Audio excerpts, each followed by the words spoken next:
একজন বাবা যদি তার কোনো সন্তানকে সম্পত্তি দিতে না চায় তাহলে ওই সন্তানের করণীয় কি? আসসালামু আলাইকুম, আমি মার্জিয়া তাসনিম সাথী, অ্যাডভোকেট, ডিস্ট্রিক্ট অ্যান্ড সেশন জাজ কোর্ট সাতক্ষীরা। মনে করেন একজন বাবার অনেকগুলো সন্তান আছে, তার মধ্যে তিনি নির্দিষ্ট একজন সন্তানকে কোনো সম্পত্তি দিতে চান না, তাকে তার সম্পত্তি থেকে বঞ্চিত করতে চান।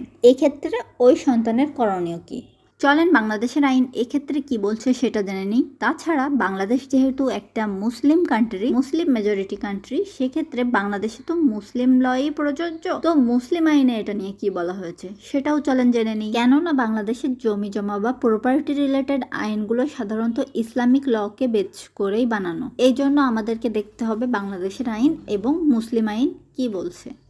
কোনো বাবা সত্যিই যদি তার কোনো একজন সন্তানকে সম্পত্তি দিতে না চায় এবং সে যদি মানসিকভাবে ডিটারমাইন থাকে যে সে তার ওই নির্দিষ্ট সন্তানকে তার সম্পত্তির কোনো অংশই দেবে না, তাহলে সেই ক্ষেত্রে ইসলামিক আইন প্লাস বাংলাদেশের যেসব প্রচলিত আইন আছে সেসব আইনগুলোতেই বলা হয়েছে একটা ব্যক্তি তার সম্পত্তির অ্যাবসলিউট ওনার, মানে এক্সক্লুসিভ ওনার যাকে বলা হয়, একজন ওনার তার সম্পত্তি কাকে দিবে কি কাকে দেবে না সে পুরোপুরি ডিসাইড করার অধিকার রাখে। তার মানে একজন বাবা যদি সত্যিই চায় সে জীবিত থাকাকালীন তার কোনো সন্তানকে তার সম্পত্তি থেকে বঞ্চিত করবে, তাহলে সে সেটা করতেই পারে। সে চাইলে তার সম্পত্তি ওই নির্দিষ্ট সন্তানকে বাদ দিয়ে অন্য সব সন্তানদের দিয়ে দিতেই পারে বেঁচে থাকাকালীন। কিন্তু বাবা যদি জীবিত থাকাকালীন তার সম্পত্তি ভাগ করে না দিয়ে যায়, তাহলে কিন্তু বাবার মৃত্যুর পর ওই সন্তান, মানে যে সন্তানকে বাবা তার সম্পত্তি থেকে বঞ্চিত করতে চেয়েছিল,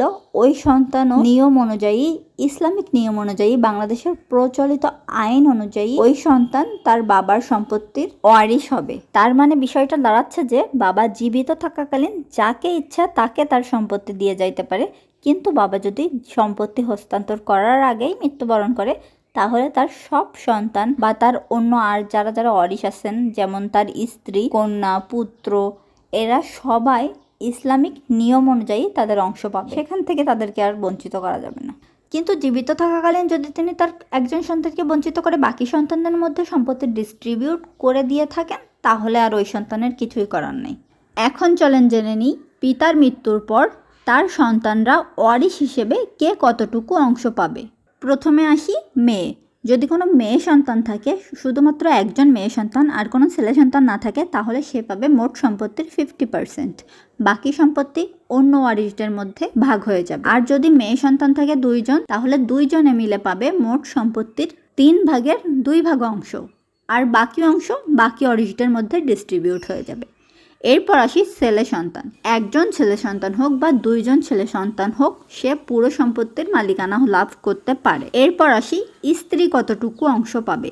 যদি কোনো সন্তান না থাকে, অর্থাৎ ওই ব্যক্তি যদি নিঃসন্তান অবস্থায় মৃত্যুবরণ করেন, তাহলে স্ত্রী পাবে মোট সম্পত্তির 4 ভাগের 1 ভাগ।